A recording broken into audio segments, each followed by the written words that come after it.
In this Golf Smart Insight, we're going to look at gripping the club based on how your arms hang. So I can remember growing up and reading in lots of different articles in Golf Magazine, Golf Digest, that to figure out what grip you should have, you should stand and look in the mirror and see how much of your hand or the back of your hand you can see, and then try to recreate that same amount on the club. Well, it seems a little bit more like witchcraft than like actual golf science. So for a place like Golf Smart Academy, we're not going to buy into that. Here's how this arm hang thing actually works within your body and why I don't think it's a great indicator for how you're going to grip the club. If the more that you work on standing up straight, or the more that your shoulders open up, you'll tend to have more of this anatomical neutral position, which would basically be my arm is hanging vertically down, my forearms are slightly in front of my body, and my hands are slightly turned in. My fingers have a slight curl to them. They're not perfectly straight and they're not in a fist, kind of like so. Well, the more that I round my body and kind of roll my shoulders forward, this is kind of a slouched posture, you'll tend to see that my arms hang in front.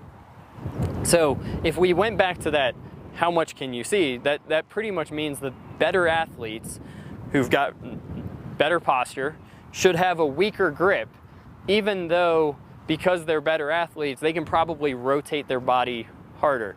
There are a number of these things that just don't quite make sense. So here's what I like to do with determining grip strength. First of all, I have a whole video on how I measure grip strength and how you can decide what to do with that.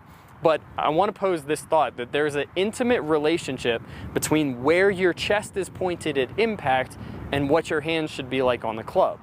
The more that your body is going to be turned, side bent, or facing the target, in general, that's going to get your hands further ahead of the golf ball, which is going to cause the club face to open up compared to the path, or rather delay its closing.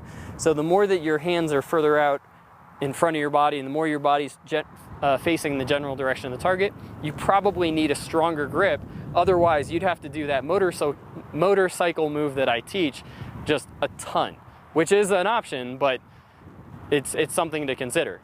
Whereas the more that my chest is facing the golf ball, the more that I'm going to have my hands kind of in front of my body and facing the golf ball. So the more that this right arm is going to be straight. Well, with that criteria, kind of the weaker grip I have is going to get that pointed in the general direction of the target. Unless I have a tremendous amount of lead shoulder kind of pull, it tends to work out better that way. So your grip is something that is probably going to evolve as you work on your golf game.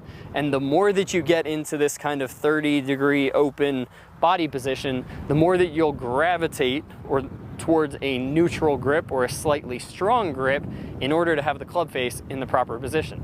So anytime you hear something that's been around for a long time in golf, there's the chance that it has some science behind it, because a lot of them have worked out, but always be critical that perhaps it was just, some fleeting thought that a golf instructor had and it got passed on as fact. And when we now put kind of measurement to it or technique to it, it just doesn't hold up. So for other smart approaches, check out the rest of our blogs as well as our videos inside the membership site here at Golf Smart Academy.